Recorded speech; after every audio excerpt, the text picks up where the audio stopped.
All India मजलिस इत्तेहादुल मुस्लिमीन के राष्ट्रीय अध्यक्ष बैरिस्टर असदुद्दीन ओवैसी का बंगाल में चुनाव प्रचार हुआ तेज। इस वक्त सीधे तस्वीर आपको बंगाल का दिखा रहे हैं, जहां पर चुनावी माहौल इस वक्त गर्म है।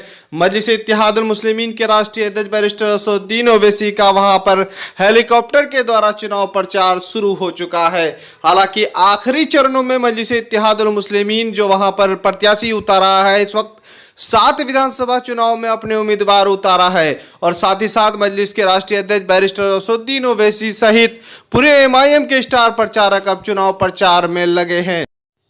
जानकारी के मुताबिक मजलिस इत्तेहादुल मुस्लिमीन के बिहार प्रदेश अध्यक्ष अख्तरुल ईमान भी कल उत्तर दिनाजपुर में मजलिस की सभा में अपना संबोधित किया और साथ ही साथ मजलिस को गोलबंद करने के लिए पूरी ताकत झोंक दी। वहीं मजलिस के बिहार के विधायक भी वहां पर मौजूद रहे और साथ ही साथ बंगाल में मजलिस के विधायक बिहार के बारे में बताया और साथ ही साथ बिहार के तरह से मजलिस इत्तेहादुल मुस्लिमीन को वहां पर भी वोट देने के लिए अपील की। इस वक्त जो है मजलिस इत्तेहादुल मुस्लिमीन काफ़ी सुर्खियों में आ गया है और साथ ही साथ बैरिस्टर असदुद्दीन ओवैसी का पिछले कई दिन पहले वहां पर भी वहां के प्रशासन द्वारा जो सभाएं रद्द की थी वो मौजूए बहस था।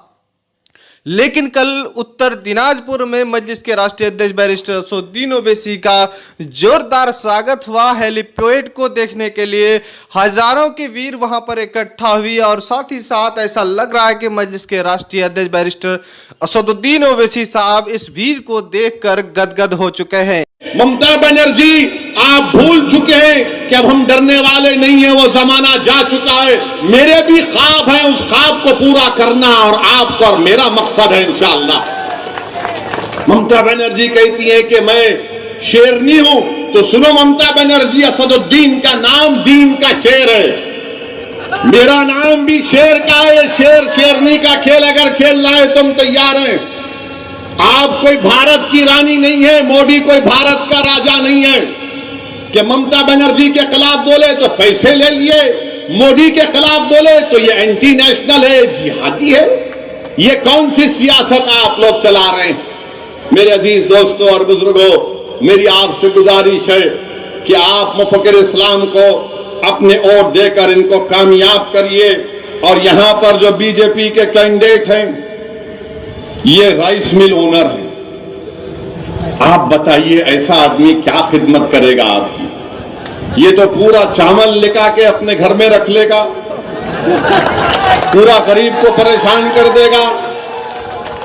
और बीजेपी क्या कर रही है? अभी थोड़े दिन पहले अखबार में आपने फोटो देखा होगा, मोदी जी के बाजू एक आदमी खड़ा हुआ है, सर पे टोपी है। देखा फोटो आपने? मोदी जी खड़े हैं, सर पे एक टोपी है और उनको कान में कुछ बोल रहा है। देखा ना फोटो आपने? तो मीडिया के लोग हमसे पूछे क्या बोला होगा वो, तो हम बोले तुम सुनोगे? तो बोले बोलो। मेरे को नहीं मालूम कि वो क्या है, कौन है, मैं तो, आप जानते, मैं तो नहीं जानता। बोले क्या बोला होगा? तो उसने कान में कहा, मोदी जी मैं बांग्लादेशी नहीं हूं। किसी ने पूछा और क्या कहा होगा? तो उसने कहा, मोदी जी हम कागज नहीं दिखाएंगे एनआरसी एनपीआर के लिए। फिर किसी ने पूछा और क्या कहा होगा उस लड़के ने मोदी जी को?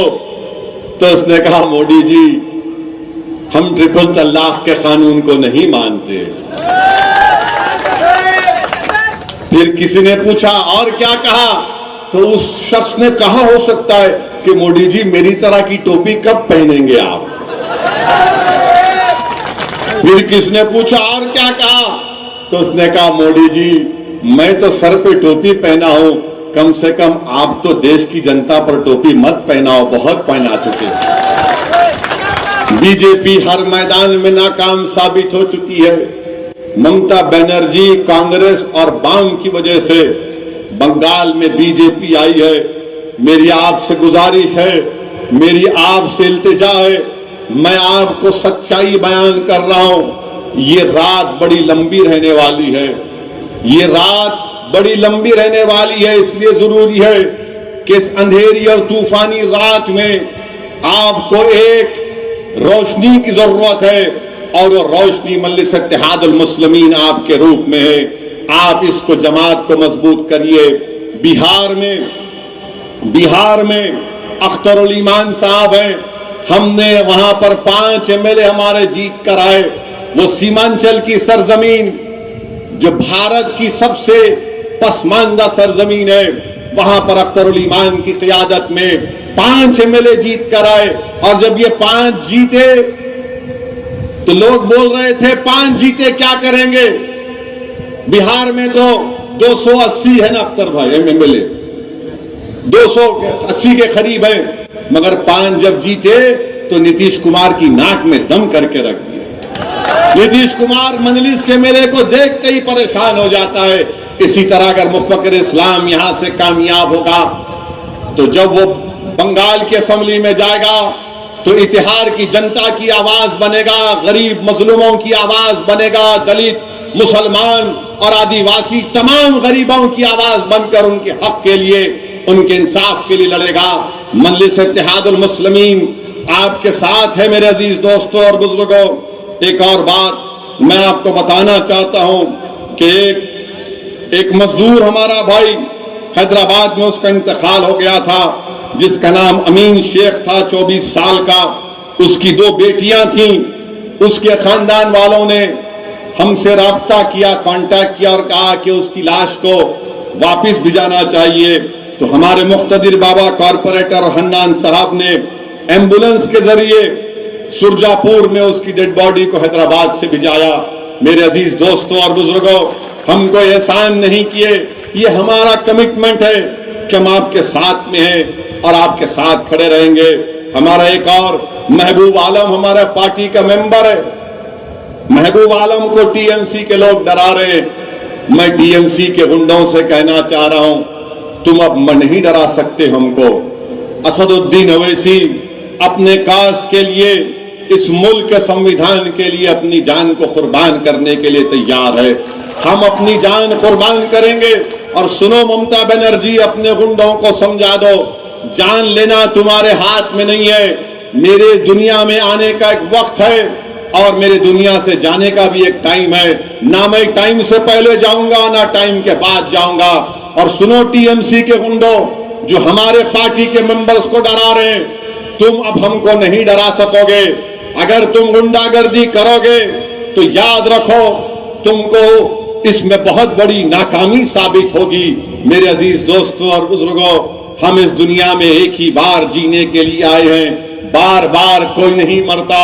60 साल से हमको कमजोर करके रखती है। मेरी आपसे दुआ है, इल्तिजा है कि आप मुफक्किर इस्लाम के हक में अपना वोट देकर पतन के निशान पर बटन दबाइए और अपनी पार्टी को अपने इत्तेहाद के जरिए से कामयाब करिए। और बंगाल में जो इस वक्त है नाम निहाद सेकुलर पार्टी और तरह तरह के पार्टी वहां पर खड़ी है, उसको ये खौफ सता रहा है कि मजलिस इत्तेहादुल मुस्लिमीन अगर यहां से खाता खोल दी तो यकीनन है कि यहां पर बहुत मजबूती के साथ जम जाएगी। क्योंकि मजलिस इत्तेहादुल मुस्लिमीन का इतिहास रहा है कि हैदराबाद में मुसलसल ये पार्टी काम करती रही और हैदराबाद को जिस तरह से एजुकेशन, शिक्षा, स्वास्थ्य के मुद्दे पर वहां पर डेवलप किया है, यकीनन है कि देश के अलग अलग राज्य जहां पर पिछड़े हैं वहां पर वो चाह रहे हैं कि डेवलप हो।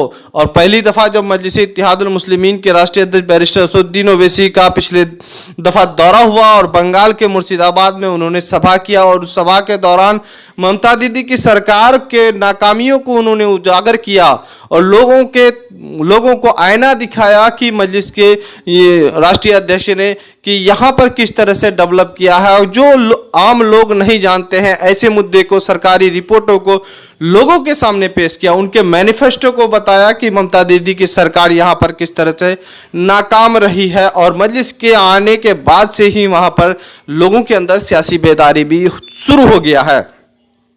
फिलहाल इस तरह की घटनाएं हो रही है मजलिस के साथ, ये तो मौजूद बहस है।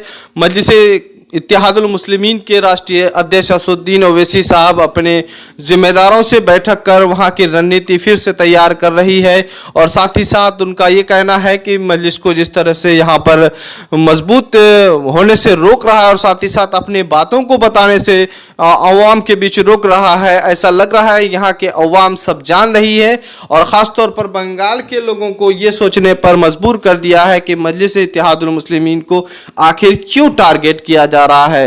हालांकि देश भर के सुर्खियों में है कि मजलिस इत्तेहादुल मुस्लिमीन ही वाहिद पार्टी है जो मुसलमान और दलितों की आवाज़ बनके पार्लियामेंट और संसद में आवाज़ उठा रही है।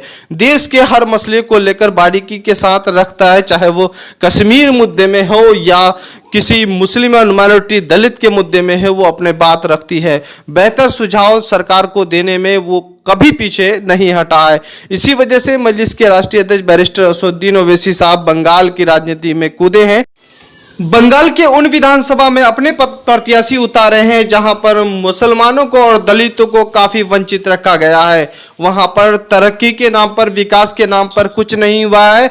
ऐसे में आवाज बनने की जरूरत थी और मजलिस इत्तेहादुल मुस्लिमीन के राष्ट्रीय अध्यक्ष बैरिस्टर असदुद्दीन ओवैसी ने सोचा कि इन विधानसभाओं से हमारे उम्मीदवार अगर कामयाब होते तो वह बंगाल की राजनीतिक में खासतौर पर वो बेहतर विकल्प होता और साथ ही साथ जो है मजलिस इत्तेहादुल मुस्लिमीन के तरफ से नुमाइंदगी करने वाले जो विधायक वहां पर होते तो इन क्षेत्रों के बारे में, इनके मसाइल के बारे में वहां के असेंबली में उठाते। इसी को लेकर मजलिस इत्तेहादुल मुस्लिमीन ने चंद सीटों पे ही अपना जो है टारगेट रखा है और साथ ही साथ ये 7 विधानसभा सीट ऐसे हैं जहां पर मुस्लिम और दलितों की आबादी है और इन आबादी में मजलिस इत्तेहादुल मुस्लिमीन इस वजह से काम कर रही है क्योंकि ममता सरकार में यहाँ पर तरक्की के नाम पर कुछ नहीं किया है। साथ ही साथ उन्होंने मुर्शिदाबाद में सभा के दौरान भी ये सारा रिपोर्ट पेश किया था कि ममता सरकार में न यहाँ पर उच्च शिक्षा के लिए कुछ काम किया है, न बुनियादी शिक्षा के लिए काम किया है,